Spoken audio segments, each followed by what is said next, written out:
أعوذ بالله من الشيطان الرجيم. بسم الله الرحمن الرحيم. رب اشرح لي صدري ويسر لي أمري واحلل عقدة من لساني يفقهوا قولي. تلك الرسل فضلنا بعضهم على بعض منهم من كلم الله ورفع بعضهم درجات وآتينا عيسى ابن مريم البينات وأيدناه بروح القدس ولو شاء الله ما اقتتل الذين من بعدهم من بعد ما جاءتهم البينات ولكن اختلفوا فمنهم من آمن ومنهم من كفر ولو شاء الله ما اقتتلوا ولكن الله يفعل ما يريد. یہ سب رسول ہیں، ہم نے ان میں سے بعض کو بعض پر فضیلت دی. کیوں؟ ان کا مرتبہ، عزت اور مقام اور بلندی عطا فرمائی. کیوں؟ تاکہ لوگ ان کی باتوں کو غور سے سنیں. ان میں سے کچھ ایسے ہیں جن سے اللہ نے کلام کیا اور ان میں سے بعض کے درجات بلند کیے، اور ہم نے عیسیٰ ابن مریم کو واضح نشانیاں عطا کی اور روح القدس یعنی جبرائیل علیہ السلام کے ذریعے سے ان کی مدد کی. اور اگر اللہ چاہتا تو ان رسولوں کے بعد آنے والے لوگ باہم نہ لڑتے، جبکہ ان کے پاس واضح نشانیاں آ چکی تھیں، لیکن انہوں نے باہم اختلافات کیے. چنانچہ ان میں سے کچھ وہ ہیں جو ایمان لائے اور کچھ وہ ہیں جنہوں نے کفر کیا. اور اگر اللہ چاہتا تو ہم باہم نہ لڑتے، لیکن اللہ جو چاہتا ہے وہ کرتا ہے. یعنی یہ رسول ہیں جن کو ہم نے بعض کو بعض پر فضیلت دی ہے.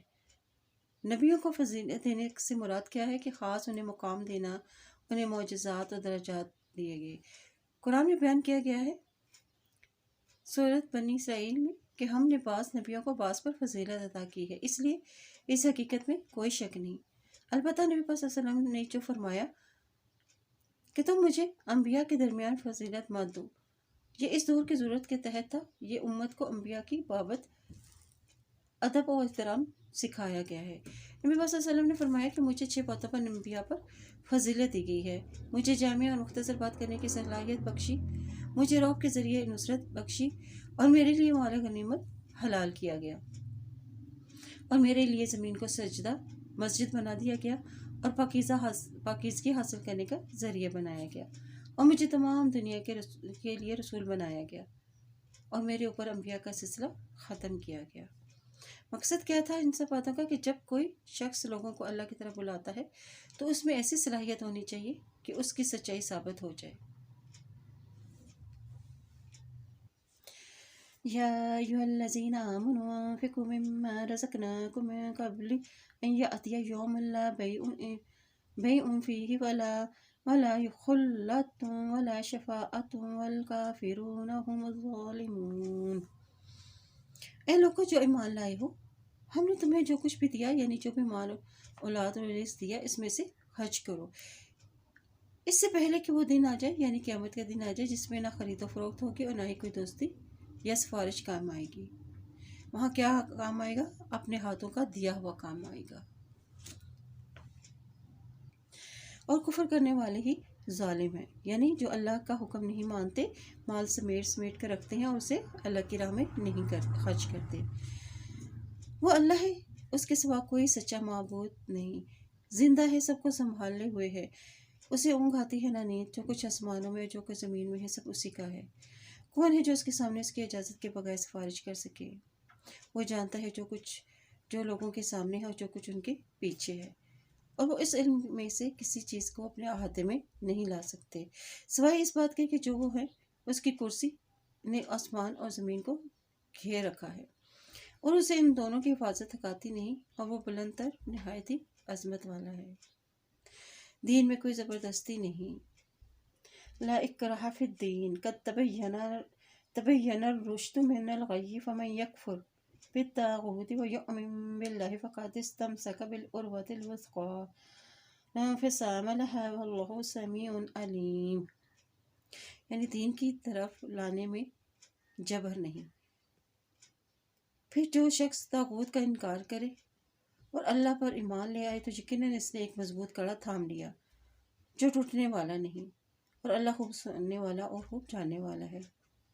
یعنی دین میں جبر نہیں، یعنی اگر کسی کو ماننا ہے تو اللہ کی بڑائی کو سامنے رکھ کر اسے مانے۔ اور طاغوت کیا ہے؟ کہ ہر وہ قوت جو اللہ کے حکام کے مقابلے میں اپنے احکامات منوائے، مثلاً اپنا نفس ہو گیا، ہمارے رسم و رواج ہو گئے جن کی ہم پیروی کرتے ہیں۔ اس میں آیت الکرسی کا یعنی اللہ کا تعارف کرایا گیا ہے۔ اس سے محبت اس وقت تک نہیں ہو سکتی اللہ تعالیٰ سے جب تک کہ اللہ تعالیٰ کا صحیح تعارف نہ ہو جائے۔ ہر چیز کی بلندی، قرآن کی بلندی سورۃ البقرہ ہے، اور اس میں آیت الکرسی تمام آیتوں کی سردار ہے۔ اور فضیلت کے اعتبار سے نبی صلی اللہ علیہ وسلم نے فرمایا کہ جس گھر میں آیت الکرسی پڑھی جاتی ہے اس گھر سے شیطان بھاگ جاتا ہے۔ ہر فرض نماز کے بعد پڑھنے کی بڑی فضیلت ہے۔ یہ اللہ کی صفات و جلال، اس کے علو و شان اور اس کی قدرت و عظمت پر مبنی نہایت ہی جامع آیت ہے۔ اللہ کے سوا کوئی عبادت کے لائق نہیں، صرف وہی عبادت کے لائق ہے۔ وہ ہمیشہ سے ہے اور ہمیشہ سے قائم رہنے والا ہے۔ نہ اس کو اونگ آتی ہے نہ نیند آتی ہے۔ جو کچھ آسمان و زمین میں ہے سب اسی کا ہے۔ کون ہے جو اس کی سفارش کرے؟ مگر اس کے اذن سے یہ شفاعت بھی اللہ کا حق ہے۔ وہ جو کچھ اس کے آگے اور پیچھے ہے، یعنی ہر شخص کا ماضی اور مستقبل اور حال اللہ ہی جانتا ہے۔ اصل علم اللہ ہی کے پاس ہے، اور اسی کے علم میں سے کوئی اس کا احاطہ نہیں کر سکتا مگر وہ جو خود چاہے۔ اس کی کرسی وسیع ہے۔ کرسی سے یا مراد اللہ کے بیٹھنے کی جگہ، قدم رکھنے کی جگہ، اور ان دونوں کی حفاظت یعنی زمین اور آسمان کی حفاظت اسے نہیں تھکاتی۔ وہ بہت بلند اور عظیم ہے۔ اس میں اعظم کیا ہے؟ اس میں الحی القیوم، اور خاص صفت جو بیان کی گئی ہے رب تعالیٰ کی، لا تأخذہ سنۃ ولا نوم۔ اور کرسی سے یہاں مراد ہے کرسی اقتدار، علم اور حکمت۔ اس کا علم ہر چیز پر چھایا ہوا ہے، یعنی اور اس کا اقتدار اور حکومت ہر چیز پر چھائی ہوئی ہے۔ لا اکراہ فی الدین، یعنی دین کی طرف کسی کو لانے میں جبر نہ کرے، یعنی کسی ہندو کو خوف زدہ کر کے یا تلوار کی نوک پر اسے مسلمان نہیں کیا جا سکتا۔ تاہم کفر و شرک کے خاتمے، باطل قوتوں کا زور توڑنے کے لیے جہاد کرنا ایک الگ چیز ہے۔ اس کا شان نزول کس طرح ہے کہ انصار کے کچھ نوجوان یہود یا عیسائی جب وہ مسلمان ہو گئے تھے تو انہوں نے اپنے نوجوان اولاد کو بھی جو یہودی اور عیسائی بن چکے تھے انہیں زبردستی مسلمان بنانا چاہا، جس پر یہ آیت نازل ہوئی۔ اور اللہ تعالیٰ ہدایت اور گمراہی کا راستہ بتا دیا ہے۔ اللہ تعالیٰ نے انسان کا اس میں امتحان ہے کہ وہ حق کو پہچان کر اسے قبول کر لے۔ اللہ ولی الذین آمنوا یخرجهم من الظلمات الی النور والذین کفروا اولیاءهم الطاغوت یخرجونهم من النور الی الظلمات اولئک اصحاب النار هم فیہا خالدون۔ اللہ ان لوگوں کا دوست ہے جو ایمان لائے۔ انہیں کیا فائدہ ملے گا؟ جو ایمان والوں کو یخرجوہم من الظلمات الی النور، یعنی وہ ان کو اندھیروں سے نکال کر روشنی کی طرف لاتا ہے، یعنی کفر و شرک کی جہالت اور گمراہی کی اور نافرمانیوں کی اندھیروں سے۔ اور وہ لوگ جنہوں نے کفر کیا ان کے دوست کون ہیں؟ طاغوت۔ اس کا انہیں کیا نقصان ہوگا کہ انہیں روشنی سے نکال کے وہ ان کو اندھیروں کی طرف لے جائیں گے، یعنی جو کچھ بھی انہوں نے پڑھا ہوگا وہ بھول جانا اور اس پہ عمل نہ کرنا، بھٹک جانا، گمراہ ہو جائیں گے۔ اور ان کا انجام کیا ہوگا؟ وہی لوگ ہیں جو دوزخی ہیں اور وہ اس میں ہمیشہ ہمیشہ رہیں گے۔ اور کیا آپ نے اس شخص کو نہیں دیکھا جس نے ابراہیم علیہ السلام سے اس کے رب کے بارے میں اس لیے جھگڑا کیا کہ اللہ نے اسے بادشاہی دے رکھی تھی؟ جب ابراہیم علیہ السلام نے کہا کہ میرا رب تو وہ ہے جو زندہ کرتا ہے اور مارتا ہے، اور نمرود نے کہا کہ میں بھی زندہ کرتا ہوں اور مارتا ہوں، ابراہیم علیہ السلام نے کہا بے شک اللہ تعالیٰ تو سورج کو مشرق سے نکالتا ہے، تو ذرا اسے مغرب سے نکال کر دکھا۔ چنانچہ وہ حق کا بقا رہ گیا اور جس نے کفر کیا تھا، اور اللہ ان لوگوں کو ہدایت نہیں دیتا جو ظالم ہے۔ یعنی یہ نمرود تھا، عراق کا بادشاہ تھا۔ ابراہیم علیہ السلام کا باپ نمرود کے دربار میں ایک خاص مقام رکھتا تھا۔ جب اسے پتہ چلا کہ ابراہیم علیہ السلام توحید پرست ہو گئے ہیں تو اس نے کہا کہ میں بحث کرنا چاہتا ہوں کہ تم اپنے رب کا تعارف کیسے کراتے ہو۔ جھگڑا اس بات پر تھا کہ اللہ نے اسے بادشاہت عطا کی تھی اور وہ خود کو خدا سمجھتا تھا۔ جب ابراہیم علیہ السلام نے کہا کہ میرا رب تو وہ ہے جو زندہ کرتا ہے اور موت دیتا ہے، تو بادشاہ بولا میں بھی زندہ کرتا ہوں اور موت دیتا ہوں۔ اس نے قید خانے سے 2 شخص کو بلایا، ایک کو آزاد کر دیا اور دوسرے کو مار ڈالا۔ ابراہیم علیہ السلام بولے اللہ سورج کو مشرق سے نکالتا ہے، تم اسے مغرب سے لے آؤ۔ اس پر وہ شخص حیران رہ گیا جس نے کفر کیا تھا۔ ان کی دلیل نے انہیں لاجواب کر دیا، پھر وہ کوئی جواب نہ دے سکا۔ اللہ ظالم لوگوں کو ہدایت نہیں دیتا۔ اتنی بڑی دلیل سننے کے باوجود نمرود کو ہدایت نہ ملی، کیونکہ وہ ماننے والوں میں سے نہ تھا۔ یہ اسی طرح شخص کو نہیں دیکھا جو ایک بستی سے گزرا، وہ اپنی چھتوں پر گری پڑی تھی۔ اس نے کہا، اللہ اس بستی کو کیسے زندہ کرے گا اس کی موت کے بعد؟ تو اللہ نے 100 سال کے لیے موت دے دی، پھر اسے زندہ کیا، اور اللہ نے پوچھا تو کتنی دیر یہاں رہا؟ اس نے کہا 1 دن یا 1 دن کا بھی کچھ حصہ۔ اللہ تعالیٰ نے فرمایا نہیں، بلکہ تو موت کی حالت میں 100 سال رہا ہے۔ البتہ تو اپنے کھانے اور پینے کے سامان کی طرف دیکھ، وہ بالکل سڑا بھسا نہیں۔ نیز دیکھ اپنے گدھے کے ڈھانچے کو کہ وہ، اور یہ اس لیے ہوا کہ ہم تجھے لوگوں کے لیے ایک نشانی بنانا چاہتے ہیں، اور تو گدھے کی ہڈیوں کو دیکھ کہ ہم کیسے انہیں ابھار کر جوڑتے ہیں، پھر ان پر گوشت چڑھاتے ہیں۔ پھر جب اس کے سامنے یہ سب واضح ہو گیا تو اس نے کہا کہ میں جانتا ہوں کہ بے شک اللہ ہر چیز پر قادر ہے۔ یعنی یہ واقعہ اس شخص کی طرح جو ایک بستی پر سے گزرا تھا۔ یہ حضرت عزیر تھے جنہیں تورات پوری یاد تھی۔ حملے کے باعث جب بیت المقدس ویران ہو گیا تھا، بہت سے اسرائیلیوں کو قیدی بنا کر ساتھ لے گئے تھے، اور ان میں سے حضرت عزیر علیہ السلام بھی تھے۔ کچھ مدت بعد رہائی ہوئی تو واپس اپنے وطن آ رہے تھے کہ راستے میں اجڑا ہوا شہر دیکھا۔ اسے دیکھ کر دل میں خیال آیا کہ اللہ کب اور کیسے زندہ کرے گا اسے۔ اس وقت آپ گدھے پہ سوار تھے اور کھانے پینے کا سامان بھی موجود تھا۔ اس خیال کے آتے ہی اللہ تعالیٰ نے ان کی روح کو قبض کر لیا تھا، اور وہ 100 سال تک موت دے دی۔ پھر جب انہیں اٹھایا اور پوچھا کہ کتنا عرصہ تم ٹھہرے، تو کہنے لگے 1 دن یا دن کا کچھ حصہ، جیسے سو کے اٹھا ہوں۔ فرمایا نہیں، 100 سال تک ٹھہرے ہو۔ دیکھو اپنے کھانے کو، وہ تو خراب نہیں ہوا، اور اپنے گدھے کو دیکھو کہ وہ مرا ہوا ابھی تک پڑا ہے۔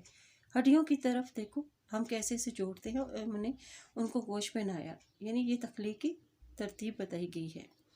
پھر اللہ تعالیٰ نے حضرت عزیر علیہ السلام کے سامنے ہی ہڈیوں کو جوڑ کر دوبارہ گدھا بنا دیا، گدھے کو زندہ کر دیا۔ پھر ان پر واضح ہو گئے اور بولے کہ میں نے جان لیا کہ اللہ ہر چیز پر قادر ہے۔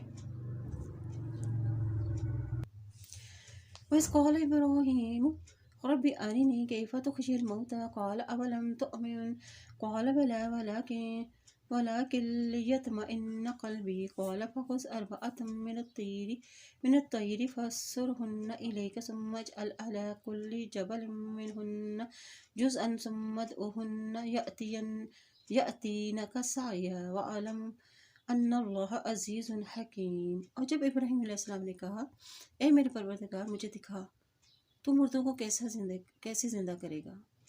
اللہ تعالیٰ نے فرمایا کہ کیا تو اس پر ایمان نہیں لایا؟ ابراہیم علیہ السلام نے کہا، کیوں نہیں، لیکن میں تو قلبی اطمینان چاہتا ہوں۔ اللہ تعالیٰ نے فرمایا، پھر تو 4 پرندے لے آ، انہیں اپنے ساتھ مانوس کر، اور پھر انہیں ذبح کر کے ان کا ایک ایک ٹکڑا ہر پہاڑ پر رکھ دے، پھر ان کو بلا، وہ تیرے پاس دوڑے چلے آئیں گے، اور جان لے کہ بے شک اللہ تعالیٰ غالب اور خوب حکمت والا ہے۔ یعنی ابراہیم علیہ السلام نے کہا کہ میرے رب مجھے دکھا کہ مجھ کو کہ تو کیسے مردوں کو زندہ کرے گا۔ یعنی تجسس تھا کہ یہ کام کیسے ہوگا۔ ایسے سوال ایمان کی منافی نہیں ہے، یہ یقین میں اضافے کا ذریعہ بنتا ہے۔ اللہ تعالیٰ نے فرمایا کہ کیا بھلا تم ایمان نہیں رکھتے؟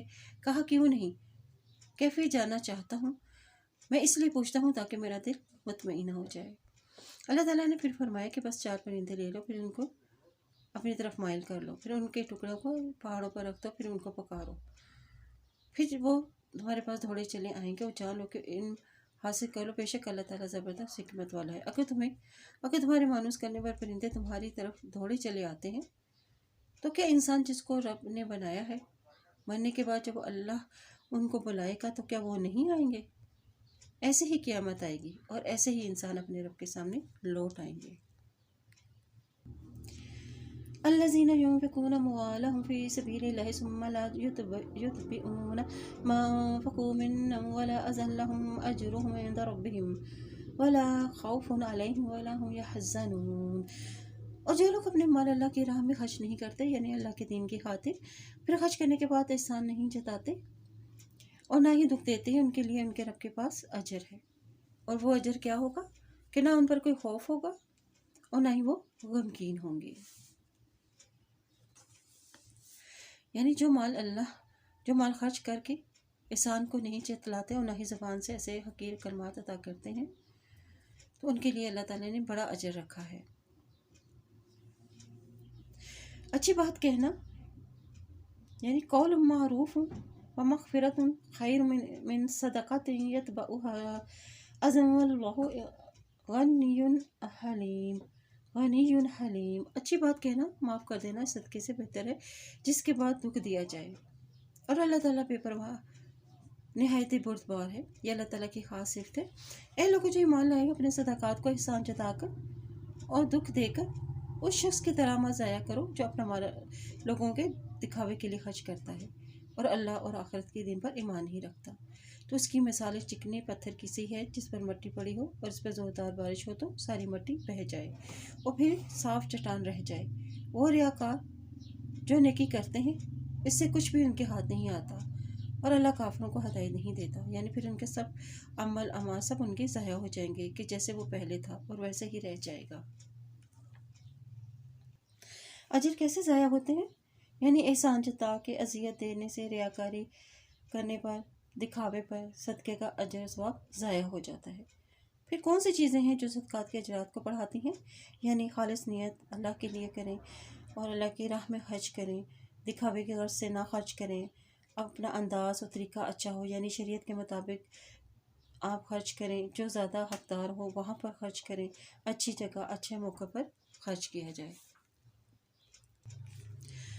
وَمَثَلُ الَّذِينَ يُنْفِقُونَ أَمْوَالَهُمْ ابْتِغَاءَ مَرْضَاتِ اللَّهِ وَتَثْبِيتًا مِّنْ أَنفُسِهِمْ كَمَثَلِ جَنَّةٍ بِرَبْوَةٍ أَصَابَهَا وَابِلٌ فَآتَتْ أُكُلَهَا ضِعْفَيْنِ فَإِن لَّمْ يُصِبْهَا وَابِلٌ فَتَلٌّ وَاللَّهُ بِمَا تَعْمَلُونَ بَصِيرٌ۔ ان لوگوں کی مثال جو اللہ کی رضا جوئی اور پوری دل جمی سے اپنے مال کو خرچ کرتے ہیں، یعنی جن کے ارادے بلند ہوتے ہیں، بلند سوچ ہوتے ہیں، بلند ذہن کے مالک ہوتے ہیں، ان کے اعمال ایسے ہیں جیسے بلند مقام پر ہوں، اور اس پر باغ کسی ہے اور جو کسی اونچی سطح پر ہو، اس پر زور کی بارش ہو تو وہ دگنا پھل لاتی ہے، پھر اگر اس پر زور کی بارش نہ ہو تو وہ پھوار ہی کافی ہے اس کو، اور تم جو کچھ بھی کرتے ہو اللہ اس سے خوب جاننے والا اور دیکھنے والا ہے۔ یعنی مثال ہے ان لوگوں کے لیے جو اپنا مال خرچ کرتے ہیں اللہ کی رضا چاہنے کے لیے اور اپنے نفسوں کی پختگی کے لیے۔ اب مال خرچ کرنے سے اپنے نفس پر کیسے پختگی قائم ہوتی ہے؟ یعنی اللہ پر توکل بڑھ جاتا ہے پھر انسان کا، دنیا میں مال میں اضافہ اور برکت ہو جاتی ہے اور آخرت کا اجر و ثواب بھی ملتا ہے۔ اور کیا تم میں سے کوئی یہ پسند کرتا ہے کہ اس کے لیے کھجوروں انگوروں کا ایک باغ ہو اور اس کے نیچے نہریں بہتی ہوں اور اس باغ میں اس کے لیے ہر قسم کے پھل ہوں اور اس سے بڑھاپا آ جائے، جبکہ اس کی اولاد بھی کمزور ہو، پھر اچانک اس باغ پر ایسا گولا آ پڑے کہ جس میں آگ ہو اور وہ اسے جلا کر راکھ کر دے۔ اس طرح اللہ تمہارے لیے آیتیں کھول کر بیان کرتا ہے تاکہ تم غور و فکر کرو، یعنی یہ ریاکاری کے نقصانات کو واضح کرنے اور اس سے بچنے کے لیے مزید مثالیں دی گئی ہیں۔ یعنی احسان اور ذیت کے ساتھ وکل قیامت کے دن اس باغ کی آمدنی سے اور اس کے اجر و ثواب کے مستحق نہ ہوں گے، وہاں پر جلا ہوا باغ ہی سامنے آئے گا، کیونکہ نیت کی خرابی کے باعث انسان کے ہاتھ کچھ نہ آئے گا۔ اور بعض اوقات انسان نیک کام کر کے سمجھتا ہے کہ وہ بہت نیک ہو گیا ہے اور پھر وہ باقی نیکیوں سے بھی غافل ہو جاتا ہے۔ نیکیوں کا ضائع ہونا کیا ہوتا ہے کہ انسان تکبر کرتا ہے اور خوش فہمی میں مبتلا ہو رہتا ہے۔ اللہ ایسی مثالوں کے ذریعے اپنے احکامات تمہارے لیے اس لیے بیان کرتا ہے کہ تاکہ تم اپنے اندر غور و فکر کی عادت کو پیدا کرو، اپنے رویے، اپنے طرز عمل پر غور و فکر کرو کہ ہمیں کیسا رویہ اختیار کرنا چاہیے۔ اے لوگوں جو ایمان لائے ہو، تم ان پاکیزہ چیزوں میں سے خرچ کرو جو تم کماتے ہو، اور ان میں سے بھی جو ہم نے تمہارے لیے زمین سے نکالی ہیں، اور مت ارادہ کرو اللہ کی راہ میں ردی اور خراب چیز خرچ کرنے کا، جبکہ تم خود تو وہ چیز لینا پسند ہی نہیں کرتے، الا یہ کہ اس کی بابت تم چشم پوشی کرو، اور جان لو کہ بے شک اللہ تعالیٰ بے پرواہ ہے، قابل تعریف ہے۔ اس کا شأن نزول کچھ اس طرح کہ انصار مدینہ خراب اور نکمی کھجوریں بطور صدقہ مسجد میں دے جاتے تھے، جس پر یہ آیت نازل ہوئی۔ کہ اے لوگوں جو ایمان لائے ہو خرچ کرو. کیسی چیزیں خرچ کرو؟ پاکیزہ چیزوں میں سے جو تم کھاتے ہو، اور اس میں سے جو ہم نے نکالا ہے تمہارے لیے زمین میں سے. طیبات میں سے کیا کیا چیزیں شامل ہو جاتی ہیں؟ یعنی آمدنی کا ذریعہ حلال ہونا چاہیے، قدرتی، عمدہ اور غذائیت سے بھرپور چیزیں ہونی جو دیکھنے والوں کو بھی بھلی نظر آئیں. کسبہ کون سی کمائی ہے؟ یعنی جو محنت کر کے ہاتھوں سے کمائی گئی ہو. صدقات کرنے میں کون سا رویہ نہیں ہونا چاہیے ہمارا؟ یعنی اللہ کی راہ میں کوئی گھٹی اور نکمی اور ردی چیزیں نہیں دینی چاہیے جو ہم خود لیتے ہوئے پسند نہیں کریں. الخبیث سے مراد یہاں پہ یہ ہے کہ حرام میں سے خرچ نہ کرو، نکمی اور ردی چیزیں مت دو. اور شیطان تمہیں تنگ دستی سے ڈراتا ہے اور بے حیائی کا حکم دیتا ہے، اور اللہ تم سے اپنی بخشش اور فضل کا وعدہ کرتا ہے، اور اللہ واسط والا خوب جاننے والا ہے.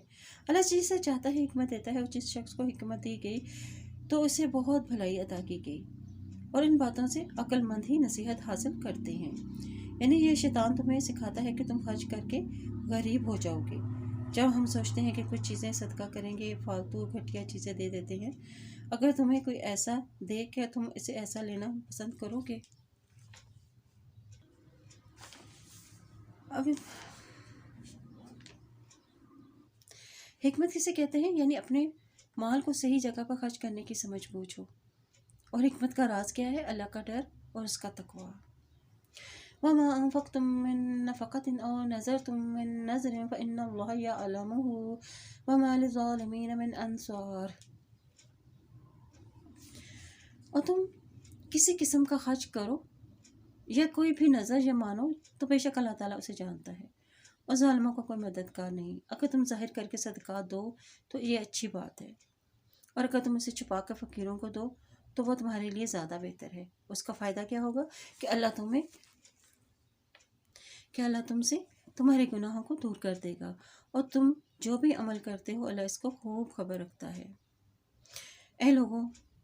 اے نبی صلی اللہ علیہ وسلم، لوگوں کو ہدایت دینا آپ کی ذمہ داری نہیں، لیکن اللہ جسے چاہتا ہے ہدایت دیتا ہے. تم اپنے مال میں سے جو بھی خرچ کرو گے وہ تمہارے اپنے فائدے کے لیے ہے، اور جو بھی تم خرچ کرتے ہو وہ اللہ کی رضا حاصل کرنے کے لیے کرتے ہو. اور تم اپنے مال میں سے جو خرچ کرو گے اس کا تمہیں پورا پورا صلہ دیا جائے گا، اور تم پر ظلم نہ کیا جائے گا. صدقات تو ان ضرورت مندوں کے لیے ہیں جو اللہ کے کاموں میں ایسے مشغول ہوں کہ اپنے روزگار کے لیے زمین میں دوڑ تو نہ کر سکتے ہوں، یعنی انہیں کمانے کا وقت ہی نہ مل سکے، اور ناواقف شخص ان کے سوال نہ کرنے کی وجہ سے انہیں مالدار خیال کرے. تم انہیں ان کے چہروں سے پہچان لو، وہ لوگ کون سے چمٹ کر سوال نہیں کرتے. اور تم اپنے مال میں سے جو بھی کچھ خرچ کرو گے تو بے شک اللہ تعالیٰ اسے خوب جاننے والا ہے. یعنی ایسے مجاہدین، طالب علم جو دین کے کاموں میں مصروف ہے، جنہیں دین کے کام پر گھروں سے نکال دیا گیا ہو، وہ اپنے کام کاج نہ کر سکتے ہوں، کما نہ سکتے ہوں. اس کا پس منظر کچھ اس طرح کہ نبی صلی اللہ علیہ وسلم کے پاس کچھ صحابہ سب دین کے کام کرتے تھے. ان میں سے بعض لوگ دین کے کام میں اس قدر مشغول ہوتے تھے کہ بھوک سے بے ہوش ہو جاتے تھے. نبی صلی اللہ علیہ وسلم ان سے پوچھتے کہ کیا تمہارے پیٹ میں تکلیف ہے؟ اور نبی صلی اللہ علیہ وسلم کو ان کی حالت سے پتہ چل جاتا تھا. اور یہاں تنگ دستی کی کیا پہچان بتائی گئی ہے کہ وہ یہ لوگوں سے لپٹ کا سوال نہیں کرتے. جو بھی تم ان پر خرچ کرو گے تو بے شک اللہ تعالیٰ اس کو جاننے والا ہے. اور جو لوگ اپنا مال خرچ کرتے ہیں رات اور دن میں چھپا کر ظاہر کر کے، ان کے رب کے ہاں ان کے لیے بڑا اجر ہے. کیا اجر ہے؟ کہ نہ انہیں کوئی خوف ہوگا نہ وہ غمگین ہوں گے. یعنی دنیا میں مال میں بھی اضافہ اور برکت ہوگی. جو اللہ کے دین کے کاموں میں مشغول ہوں ان پر اپنا مال خرچ کرنے کا اجر ثواب ہے. ان کے لیے کیا اجر بتایا گیا کہ دنیا اور آخرت میں جو ان کے لیے بھلائی ہے، برکتیں ہیں. دنیا میں مال میں ان کا اضافہ ہوگا اور آخرت میں اجر و ثواب ملے گا. اور فائدہ یہ ہوگا کہ ان کو اطمینان قلب نصیب ہوگا، دل کی خوشی نصیب ہوگی، غم اور خوف سے وہ دور رہیں گے. الذين يأكلون الربا لا يقومون إلا كما يقوم الذي يتخبطه الشيطان من المس، ذلك بأنهم قالوا إنما البيع مثل الربا وأحل الله البيع وحرم الربا، فمن جاءه موعظة من ربه فانتهى فله ما سلف وأمره إلى الله ومن عاد فأولئك أصحاب النار هم فيها خالدون. یعنی جو لوگ سود کھاتے ہیں وہ قیامت کے دن اس شخص کی طرح کھڑے ہوں گے جیسے شیطان نے چھو کر بدخواس کر دیا ہو۔ یہ سزا اس لیے ملے گی کہ وہ کہتے تھے کہ تجارت بھی سود ہی کی طرح ہے، حالانکہ اللہ تعالیٰ نے تجارت کو حلال کیا ہے اور سود کو حرام قرار دیا ہے۔ پھر جس شخص کے پاس اس کے رب کی طرف سے نصیحت آ جائے اور وہ سود کھانے سے باز رہے تو جو کچھ وہ پہلے کر چکا سو کر چکا، اس کا معاملہ اللہ کے حوالے ہے۔ اور جو شخص دوبارہ سودی معاملہ کرے تو ایسے لوگ دوزخی ہیں اور وہ اس میں ہمیشہ ہمیشہ رہیں گے۔ اب سود کیا ہے؟ یعنی ہر وہ مال جو واپسی کے وقت نفع لے کر آئے، یہ نفع سود ہے، اسے حرام قرار دے دیا گیا ہے۔ اور کیا تجارت سود کی مانند ہو سکتی ہے؟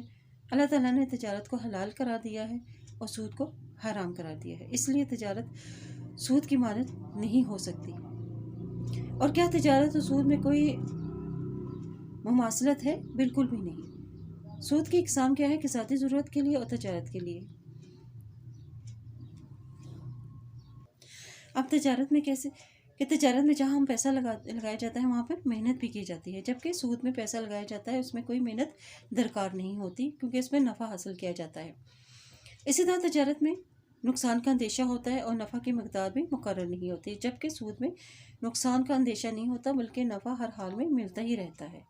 اور تجارت میں جتنی بھی چیز لی جاتی ہے قیمت اتنی ہی ادا کی جاتی ہے، اور جبکہ سود میں منافع مسلسل ملتا رہتا ہے۔ تجارت میں ایک تعمیری کام ہے جس میں معاشرے کے افراد بیکار نہیں بیٹھتے، یعنی وہ مصروف رہتے ہیں اپنے کام میں، جبکہ سود خور صبح اٹھنے کی فکر نہیں ہوتی بلکہ وہ گھر پہ بیٹھے ہی معاملات کو طے کر لیتا ہے۔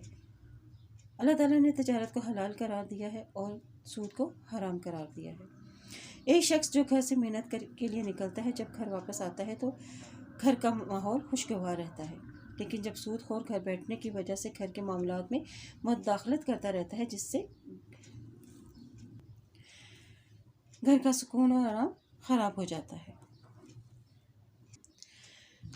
یمحق اللہ الربا ویربی الصدقات واللہ لا یحب کل کفار اثیم۔ اللہ سود کو مٹاتا ہے اور صدقات کو بڑھاتا ہے، اور اللہ کسی ناشکر گناہ کار کو پسند نہیں کرتا۔ بے شک وہ لوگ جو ایمان لائے انہوں نے نیک عمل کیے اور نماز قائم کی اور وہ زکوٰۃ ادا کرتے رہے، ان کے لیے ان کے رب کے پاس اجر ہے اور نہ ان پر کوئی خوف ہوگا اور نہ وہ غمگین ہوں گے۔ اے لوگوں جو ایمان لائے ہو، اللہ سے ڈرو اور جو سود باقی ہے وہ چھوڑ دو اگر تم مومن ہو، اور پھر اگر تم نے یہ نہ کیا تو اللہ اور اس کے رسول سے جنگ کے لیے تیار ہو جاؤ، اور اگر تم توبہ کر لو یعنی سود کو چھوڑ دو تمہارے لیے تمہارے اصل مال ہی ہیں، اور نہ تم کسی پر ظلم کرو اور نہ تم پر ظلم کیا جائے، اور اگر تمہارا مقروض تنگ دست ہو تو آسانی تک اسے مہلت دے دو، اور تمہارا صدقہ کرنا قرض معاف کر دینا تو تمہارے لیے بہتر ہے اگر تم علم رکھتے ہو۔ اور اس دن سے ڈرو جب تم اللہ کی طرف لوٹائے جاؤ گے، پھر ہر شخص نے جو کچھ بھی کیا ہوگا اسے اس کا پورا بدلہ دیا جائے گا اور کسی پر ظلم نہ ہوگا، یعنی اس دن کی رسوائی سے بچو۔ یا ایھا الذین آمنوا اذا تداینتم بدین الی اجل مسمی فاکتبوہ ولیکتب بینکم کاتب بالعدل۔ اے لوگوں جو ایمان لائے ہو، جب تم آپس میں ایک مقررہ مدت کے لیے ادھار کا لین دین کرو تو اسے لکھ لو، یعنی اگر صدقہ نہیں دے سکتے اور سود بھی منع ہے تو ایسی صورت میں قرض کی ضرورت پیش آئے گی تو کیا کرنا ہوگا۔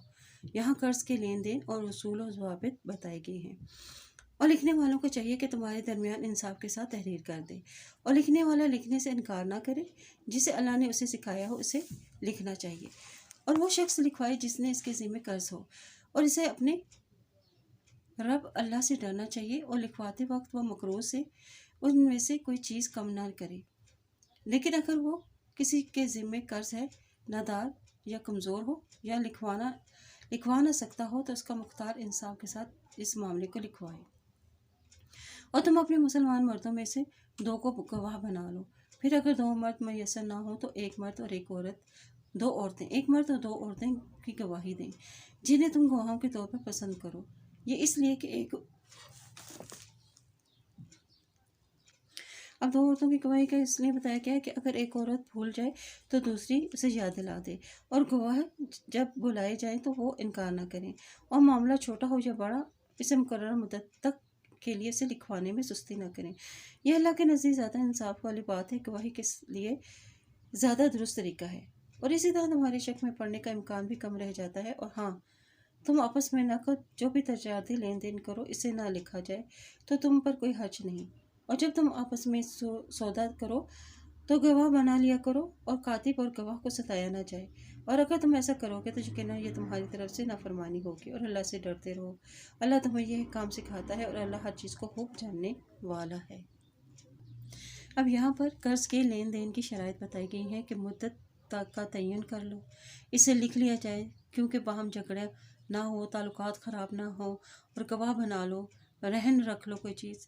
قرض لکھنے کی کیا حکمت بتائی گئی ہے کہ یہ اللہ کا حکم ہے تقویٰ کی حفاظت کے لیے، اور لکھنے کے بعد بے چینی نہیں رہتی بلکہ تسلی ہو جاتی ہے۔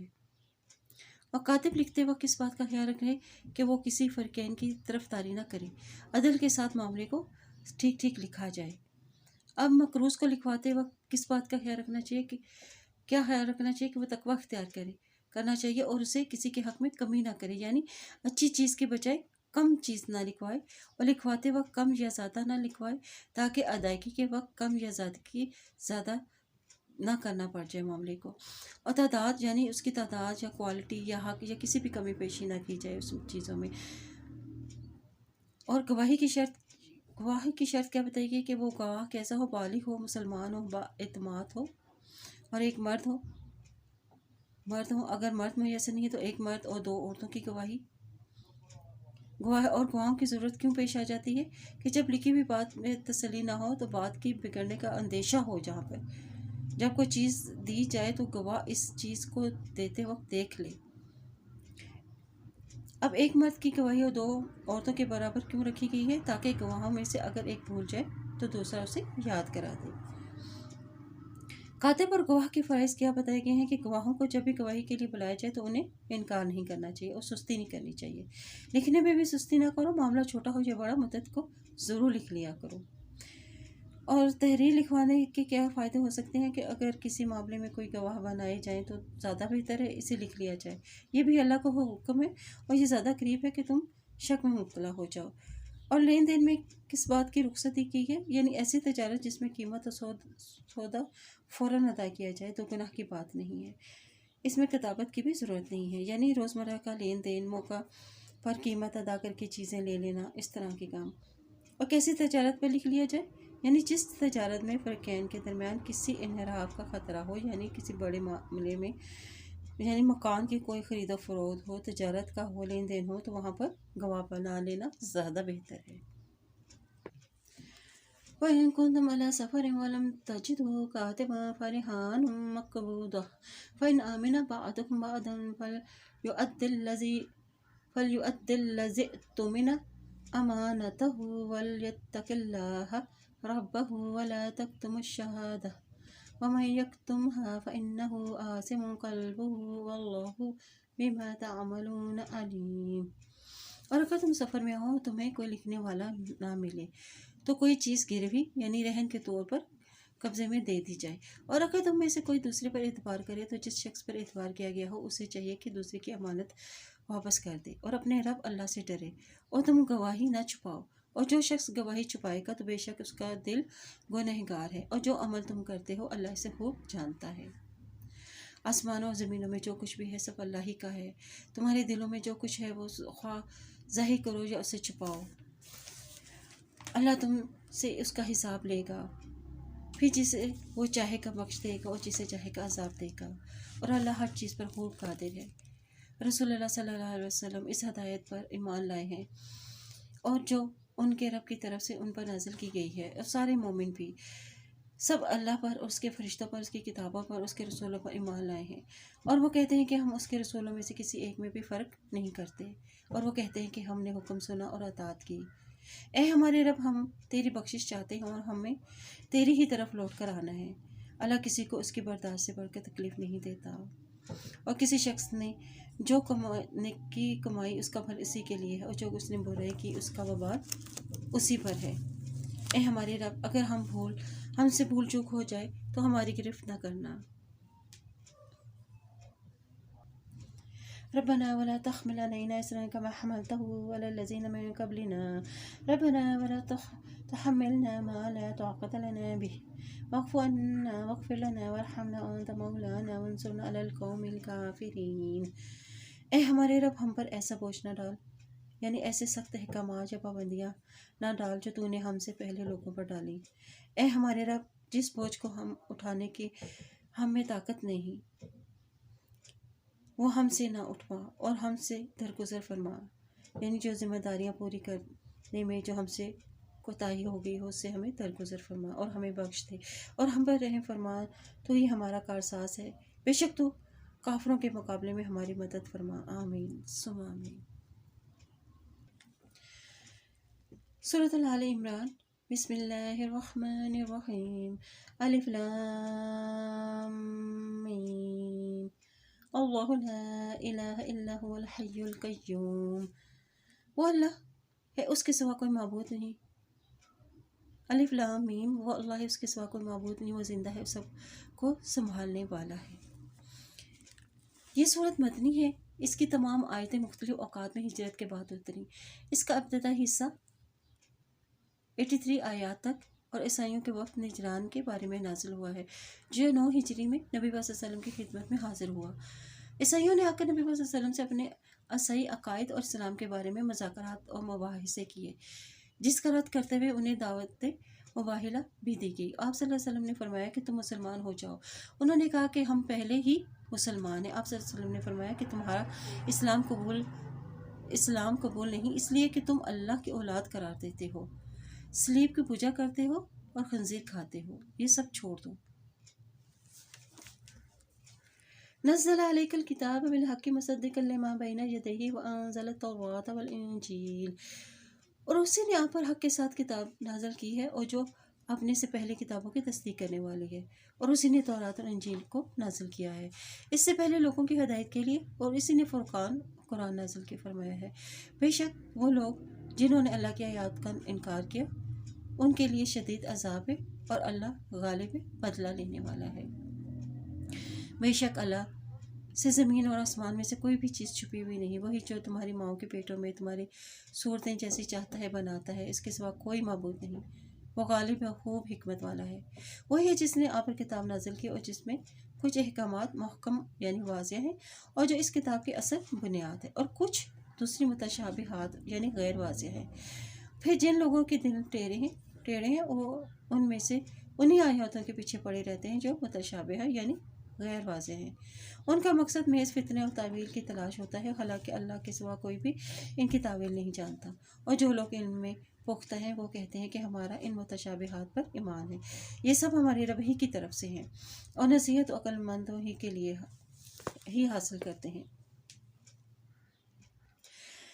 اب محکمات کون سی ہیں؟ آیات یعنی جس سے اس کا معنی، اس کا مفہوم جو ہے وہ واضح ہو، اور اس سے کوئی دوسرا مطلب نہ لیا جائے، جس سے اللہ کی مرضی معلوم ہو اور جو آسانی سے سمجھ میں بھی آ جائے۔ مثلا حلال و حرام کے احکامات ہیں، امر و نہیں کے احکامات ہیں، طلاق کے احکام ہیں، نماز، صبر، جھوٹ نہ بولنا، اور یہ سب محکم احکامات ہیں۔ اور متشابہات سے کیا مراد ہے؟ یعنی جس کے معنی اور مفہوم واضح نہ ہو، ایسا کلام جو دوسرے کلام سے ملتا جلتا ہو اور اس کی حقیقت سمجھنے میں کچھ دشواری پیش آ جائے، اور جو انسان نے کبھی دیکھی بھی نہ ہو، مثلا جنت و دوزخ، فرشتے، حروف مقطعات اور آخرت کے بارے میں جو انسان کی عقل سے ماروا ہے۔ اور یہ ہمارا فرض ہے کہ ہم ان دونوں پر ایمان لائیں، مگر وہ لوگ جن کے دل ٹیڑھے ہیں یعنی جن کی نیت ہی خراب ہے، وہ متشابہات جیسی چیزوں میں جستجو میں لگے رہتے ہیں۔ وہ ایسا اس لیے کرتے ہیں یعنی ان کا مقصد یہ ہوتا ہے کہ وہ فتنہ پھیلایا جائے، اور لوگوں کو قرآن سے دور کرنے کے لیے وہ ایسا کرتے ہیں۔ ربنا لا تزغ قلوبنا بعد إذ هديتنا وهب لنا من لدنك رحمة إنك أنت الوهاب۔ وہ دعا کرتے ہیں کہ اے ہمارے رب، ہمیں ہدایت دینے کے بعد ہمارے دلوں کو ٹیڑھا نہ کر، یعنی جن کی نیت خراب ہو وہ فتنہ پرور لوگ ہوتے ہیں جو قرآن کو مشغلے کے طور پر پڑھتے ہیں، ان کے دل ٹیڑھے ہوتے ہیں۔ تو اس لیے دعا کی گئی ہے کہ اے اللہ تعالیٰ، اے ہمارے رب، ہمیں ہدایت دینے کے بعد ہمارے دلوں کو ٹیڑھا نہ کر، اور عطا کر ہمیں اپنے پاس سے رحمت، بے شک تو ہی بڑا عطا کرنے والا ہے۔